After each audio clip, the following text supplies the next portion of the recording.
Sir என்ன ஒருத்தன் கேட்டான் சார், சக்கரை பொங்கலுக்கு ரசம் ஊத்தி சாப்பிட்டிருக்கியான்னு கேட்டான் சார்.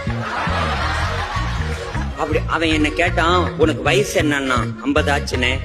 50 வயசுல இழந்துட்டியா அப்படின்னா அவன் சொல்றத பார்த்தா எனக்கு ஆடாடா அந்த ரசத்துல சக்கரை பொங்கலை போட்டு அந்த சக்கரை பொங்கல் முழுக ரசத்தை ஊத்தி என்னமோ கடல்ல கப்பல் போற மாதிரி அத முழுக அது அப்படியே நெய்ப்பதமா கரைச்சு அது உள்ள இறங்குறப்ப அடாடாடாடா சக்கரை பொங்கலோட இனிப்பு ரசத்துல இறங்கி ரசத்தோட காரம் சக்கரை பொங்கல்ல இறங்கி ஆடாடாடாடாடா.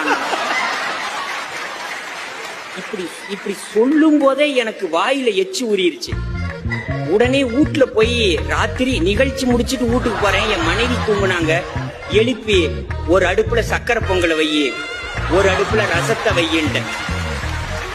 ஏன் நல்லா தானே வீட்டை விட்டு வெளியே போனேன், இப்போ உனக்கு என்னாச்சு? 1 மணிக்கு வந்து ரசம் வைய சக்கரை பொங்க வையுங்கிற, ஏன் இப்படி வீட்டுல பொங்க வைக்கிற 1 மணிக்கு? அப்ப நான் இல்ல வையின்னு, நான் வெங்காயம் அரிஞ்சு கொடுக்கறேன், பூண்டு அரிஞ்சு கொடுக்கறேன். அதை வச்சுட்டு கரைச்சி சார் வாய்க்கு கொண்டு போகல சார், மூக்குக்கு கூட கொண்டு போக முடியல சார். அதை அப்படியே வச்சுட்டு அவங்கிட்ட போய் நீ ஏன் அப்படி சொன்னேன்னு கூட நான் கேட்கல, அது ஏன்டா என்ன பார்த்து சொன்னான்னு. அவன் சொன்னான், நீ சாப்பிடுற அழக பார்த்தேன், நீ எதை வேணுமானாலும் சாப்பிடுவேன்னு எனக்கு தோணுச்சுன்னா. சார் இன்னைக்கு நான் சொல்றேன் சார், என் சகோதரி கல்யாணம்னு சொன்னீங்கல்ல, மனசுல இருந்து சொல்றேம்மா. இந்த சக்கரை பொங்கலுக்கு ரசம் ஊத்தி சாப்பிட்டா நல்லா இருக்கும்னு சொன்னவனும், கல்யாணம் பண்ணி நல்லா இருப்பேன்னு சொன்னவனும்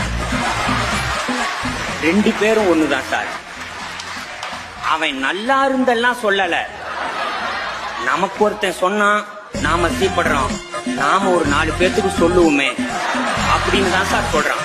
இப்ப நான் சொல்றேன், கல்யாணம் ஆகும்போது எல்லாருமே சொல்லுவான் சார், போக போக சரியா போயிடும்னா.